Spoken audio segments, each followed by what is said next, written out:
If you're the purchasing manager at a manufacturing plant, you know having a trusted partner makes all the difference. That's why, hands down, you count on Grainger for auto reordering. With on-time restocks, your team will have the cut-resistant gloves they need at the start of their shift. And you can end your day knowing they've got safety well in hand. Call 1-800-GRAINGER, click Grainger.com, or just stop by. Grainger, for the ones who get it done. A Study in Scarlet by Arthur Conan Doyle, converted to audiobook format by LCD Compendium, a division of Photations. Our audiobook conversion of classic literature is funded by viewer support. Help us with our mission of making classic literature accessible to audiences of all educational and reading levels. Learn how to support this project by visiting photationsdonations.com. More information in the description. Chapter 3, The Lauriston Gardens Mystery. I confess that I was considerably startled by this fresh proof of the practical nature of my companion's theories. My respect for his powers of analysis increased wondrously. There still remained some lurking suspicion in my mind, however, that the whole thing was a pre-arranged episode intended to dazzle me, though what earthly object he could have in taking me in was past my comprehension. When I looked at him, he had finished reading the note, and his eyes had assumed the vacant, lack-luster expression which showed mental abstraction. "How in the world did you deduce that?" I asked. "Deduce what?" said he, petulantly. "Why, that he was a retired sergeant of Marines." "I have no time for trifles," he answered brusquely, then, with a smile, "Excuse my rudeness. You broke the thread of my thoughts, but perhaps it is as well. So you actually were not able to see that that man was a sergeant of Marines?" "No, indeed." It was easier to know it than to explain why I knew it.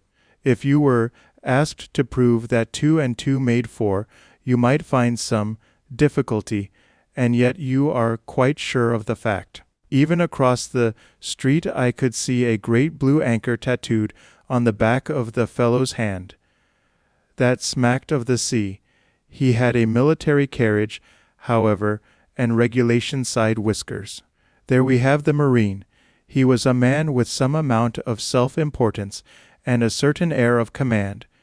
You must have observed the way in which he held his head and swung his cane. A steady, respectable, middle-aged man, too, on the face of him, all facts which led me to believe that he had been a sergeant. "Wonderful!"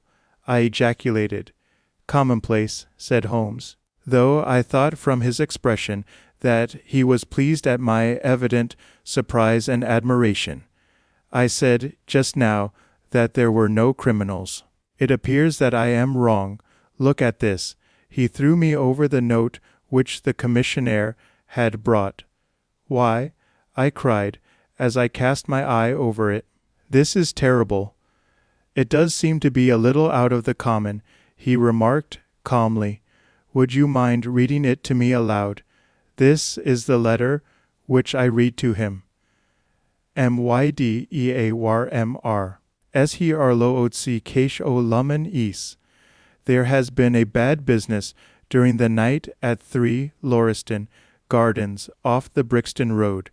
Our man on the beat saw a light there about 2 in the morning, and as the house was an empty one, suspected that something was amiss. He found the door open, and in the front room, which is bare of furniture, discovered the body of a gentleman, well dressed, and having cards in his pocket bearing the name of Enoch J. Drebber, Cleveland, Ohio, USA. There had been no robbery, nor is there any evidence as to how the man met his death. There are marks of blood in the room, but there is no wound upon his person. We are at a loss as to how he came into the empty house. Indeed, the whole affair is a puzzler. If you can come round to the house any time before 12, you will find me there. I have left everything in statu quod, until I hear from you.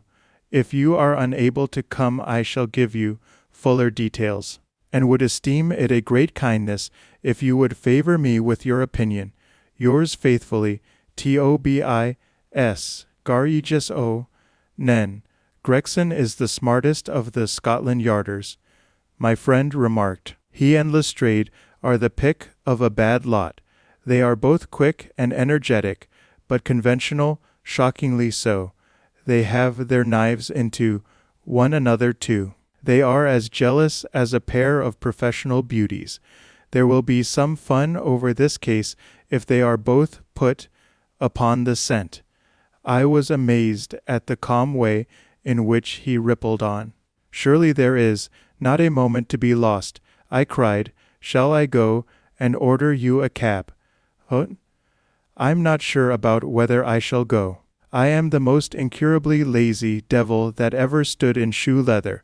That is, when the fit is on me, for I can be spry enough at times. Why, it is just such a chance as you have been longing for.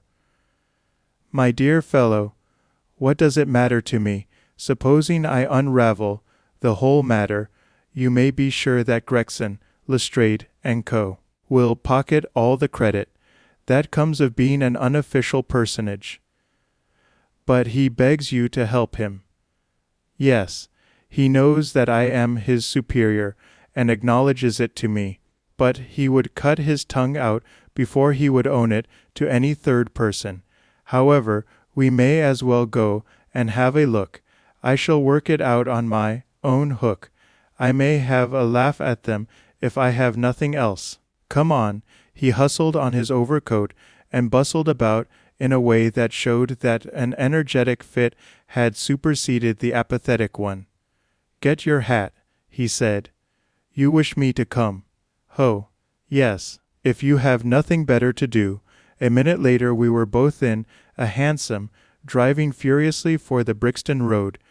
It was a foggy, cloudy morning, and a dun-colored veil hung over the house tops, looking like the reflection of the mud-colored streets beneath.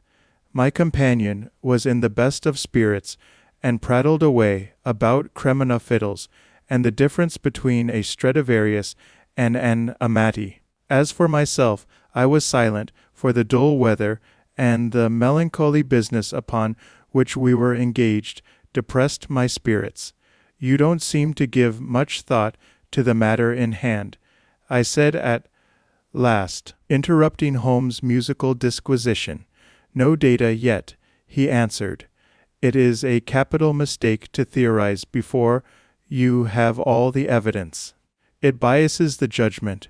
You will have your data soon, I remarked, pointing with my finger. This is the Brixton Road, and that is the house, if I am not very much mistaken. Bo, so it is. Stop, driver, stop. We were still 100 yards or so from it, but he insisted upon our alighting, and we finished our journey upon foot. Number 3, Lauriston Gardens, wore an ill-omened and minatory look. It was one of 4 which stood back some little way from the street, 2 being occupied and 2 empty. The latter looked out with 3 tiers of vacant melancholy windows, which were blank and dreary, save that here and there a "To Let" card had developed like a cataract upon the bleared panes. A small garden sprinkled over with a scattered eruption thick of sickly plants separated each of these houses from the street, and was traversed by a narrow pathway, yellowish in color, and consisting, apparently, of a mixture of clay and of gravel. The whole place was very sloppy from the rain which had fallen through the night. The garden was bounded by a 3-foot brick wall, with a fringe of wood rails upon the Eulda top, and against this wall was leaning a stalwart police constable, surrounded by a small knot of loafers, who craned their necks and strained their eyes in the vain hope of catching some glimpse of the proceedings within. I had imagined that Sherlock Holmes would at once have hurried into the house and plunged into a study of the mystery. Nothing appeared to be further from his intention.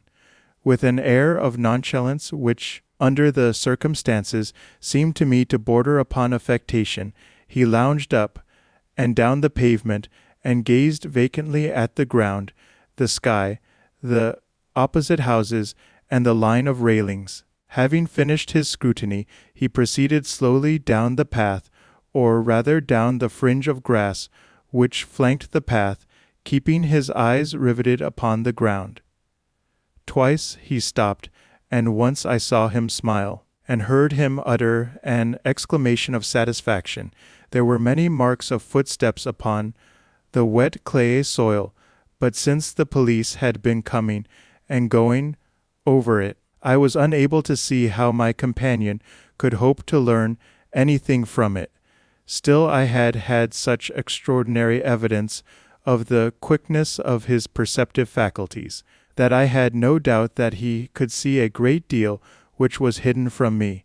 At the door of the house we were met by a tall, white-faced, flaxen-haired man, with a notebook in his hand, who rushed forward and wrung my companion's hand with effusion. "It is indeed kind of you to come," he said. "I have had everything left untouched." "Except that," my friend answered, pointing at the pathway. "If a herd of buffaloes had passed along there could not be a greater mess.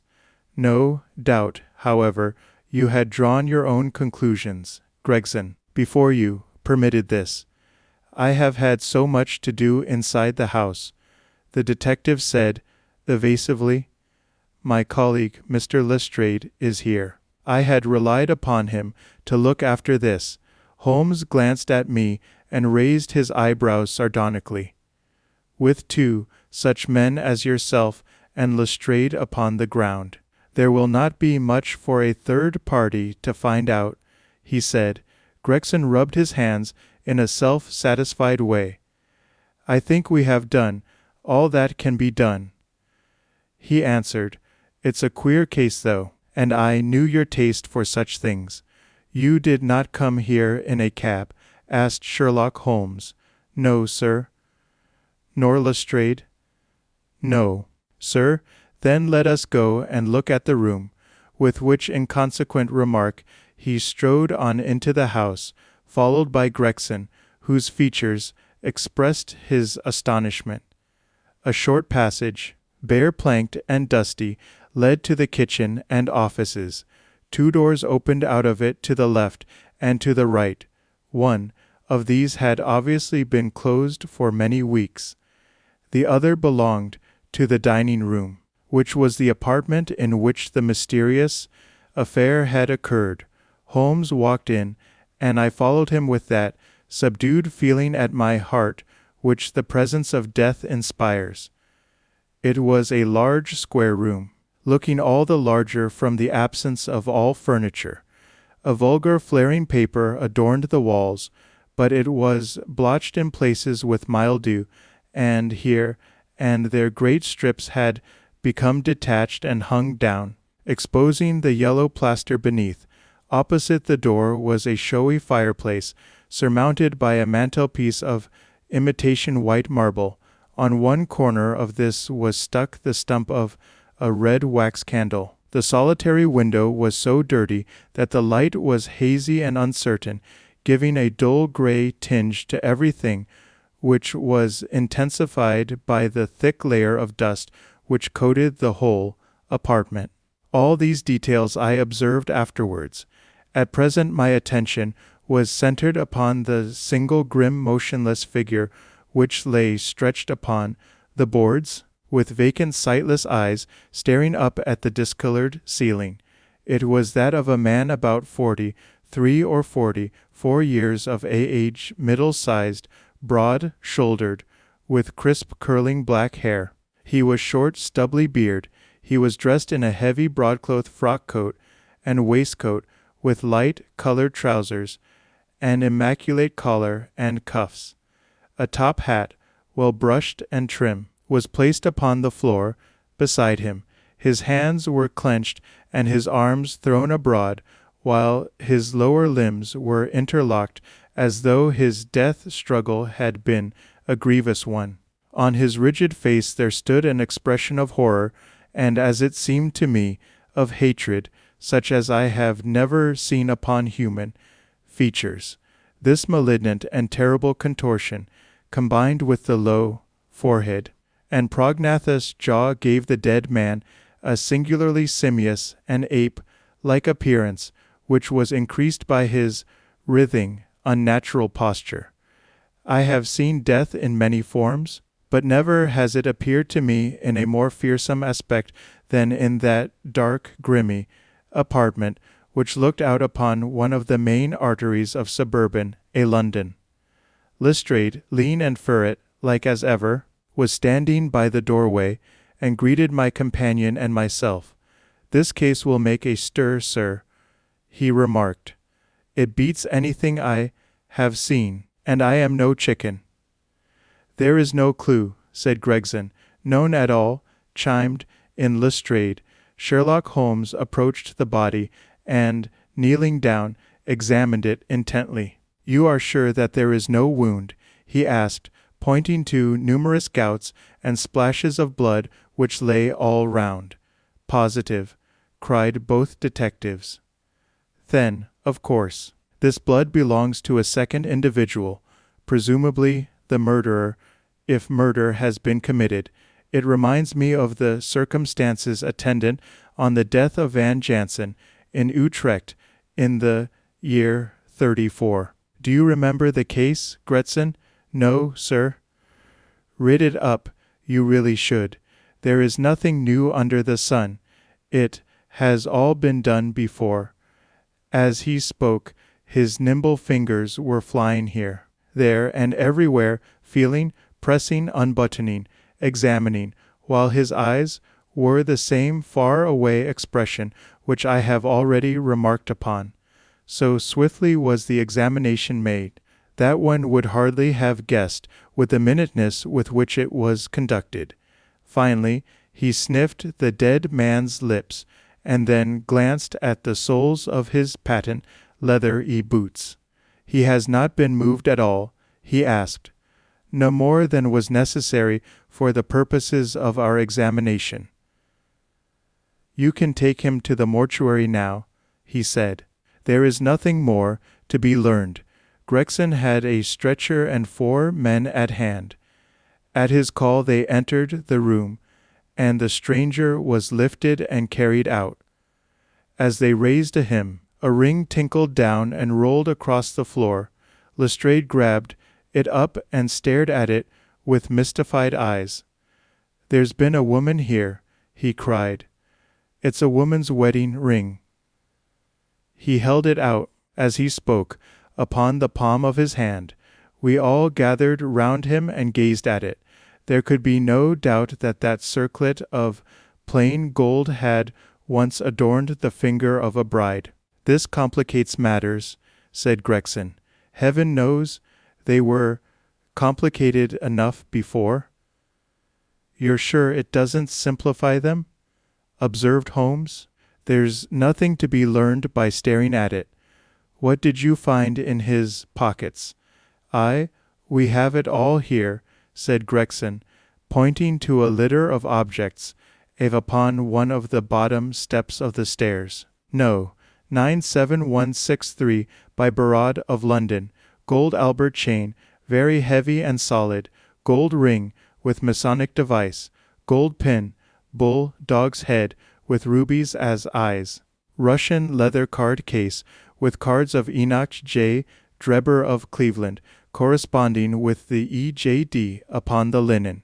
No purse, but loose money to the extent of £7.13. Pocket edition of Boccaccio's De Decameron, with name of Joseph Stangerson upon the fly leaf. 2 letters, one addressed to E.J. Drebber and one to Joseph Stangerson. At what address? American Exchange, Strand, to be left till called for. They are both from the Guion Steamship Company, and refer to the sailing of their boats from Liverpool. It is clear that this unfortunate man was about to return to New York. Have you made any inquiries as to this man, Stangerson? I did it at once, sir, said Gregson. I have had advertisements sent to all the newspapers, and one of my men has gone to the American Exchange, but he has not returned yet. Have you sent to Cleveland? We telegraphed this morning. How did you word your inquiries? We simply detailed the circumstances, and said that we should be glad of any information which could help us. Yet you did not ask for particulars on any point which appeared to you to be crucial. I asked about Stangerson. Nothing else. Is there no circumstance on which this whole case appears to hinge? Will you not telegraph again? I have said all I have to say, said Gregson in an offended voice. Sherlock Holmes chuckled to himself, and appeared to be about to make some remark, when Lestrade, who had been in the front room while we were holding this conversation in the hall, reappeared upon the scene, rubbing his hands in a pompous and self-satisfied manner. Mr. Gregson, he said, I have just made a discovery of the highest importance, and one which would have been overlooked had I not made a careful examination of the walls. The little man's eyes sparkled as he spoke, and he was evidently in a state of suppressed exultation at having scored a point against his colleague. Come here, he said, bustling back into the room, the atmosphere of which felt clearer since the removal of its ghastly inmate. Now, stand there. He struck a match on his boot and held it up against the wall. Look at that, he said triumphantly. I have remarked that the paper had fallen away in parts. In this particular corner of the room a large piece had peeled off, leaving a yellow square of coarse plastering. Across this bare space there was scrawled in blood red letters a single word, R.A.C.H.E. What do you think of that? Cried the detective, with the air of a showman exhibiting his show. This was overlooked because it was in the darkest corner of the room, and no one thought of looking there. The murderer has written it with his or her own blood. See this smear where it has trickled down the wall. That disposes of the idea of suicide. Anyhow, why was that corner chosen to write it on? I will tell you. See, that candle on the mantelpiece? It was lit at the time, and if it was lit this corner would be the brightest instead of the darkest portion of the wall. And what does it mean now that you have found it? Asked Gregson in a depreciatory voice. Mean? Why, it means that the writer was going to put the female name, Rachel, but was disturbed before he or she had time to finish. You mark, my words. When this case comes to be cleared up you will find that a woman named Rachel has something to do with it. It's all very well for you to laugh, Mr. Sherlock Holmes. You may be very smart and clever, but the old hound is the best when all is said and done. I really beg your pardon, said my companion, who had ruffled the little man's temper by bursting into an explosion of laughter. You certainly have the credit of being the first of us to find this out, and, as you say, it bears every mark of having been written by the other participant in last night's mystery. I have not had time to examine this room yet, but with your permission I shall do so now.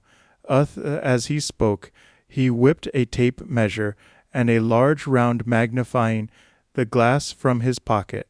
With these two implements he trotted noiselessly about the room, sometimes stopping, occasionally kneeling, and once lying flat upon his face. So engrossed was he with his occupation that he appeared to have forgotten our presence, for he chattered away to himself under his breath the whole time, keeping up a running fire of exclamations, groans, whistles, and little cries suggestive of encouragement and of hope. As I watched him, I was irresistibly reminded of a pure-blooded, well-trained foxhound as it dashes backwards and forwards through the covert, whining in its eagerness until it comes across the lost scent. For 20 minutes or more he continued his researches, measuring with the most exact care the distance between marks which were entirely invisible to me, and occasionally applying his tape to the walls in an equally incomprehensible manner. In one place he gathered up very carefully a little pile of gray dust from the floor and packed it away in an envelope. Finally, he examined with his glass the word upon the wall, going over every letter of it with the most minute exactness. This done, he appeared to be satisfied, for he replaced his tape and his glass in his pocket. They say that genius is an infinite capacity for taking pains, he remarked with a smile. It's a very bad definition, but it does apply to detective work. Gregson and Lestrade had watched the manoeuvres of their amateur companion with considerable curiosity and some contempt. They evidently failed to appreciate the fact, which I had begun to realize, that Sherlock Holmes' smallest actions were all directed towards some definite and practical end. "What do you think of it, sir?" they both asked. "It would be robbing you of the credit of the case if I was to presume to help you," remarked my friend. "You are doing so well now that it would be a pity for anyone to interfere." There was a world of sarcasm in his voice as he spoke. "If you will let me know how your investigations go," he continued, "I shall be happy to give you any help I can. In the meantime, I should like to speak to the constable who found the body. Can you give me his name and address?" Lestrade glanced at his notebook. "John Rance," he said. "He is off duty now. You will find him at 46 Audley Court, Kennington Park Gate." Holmes took a note of the address. "Come along, doctor," he said. "We shall go and look him up. I'll tell you one thing which may help you in the case," he continued, turning to the two detectives. "There has been murder done, and the murderer was a man. He was more than 6 feet high, was in the prime of life, had small feet for his height, wore coarse, square-toed boots, and smoked a Trichinopoly cigar. He came here with his victim in a 4-wheeled cab, which was drawn by a horse with 3 old shoes and 1 new one on his off fore leg. In all probability the murderer had a florid face, and the finger-nails of his right hand were remarkably long. These are only a few indications, but they may assist you." Lestrade and Gregson glanced at each other with an incredulous smile. "If this man was murdered, how was it done?"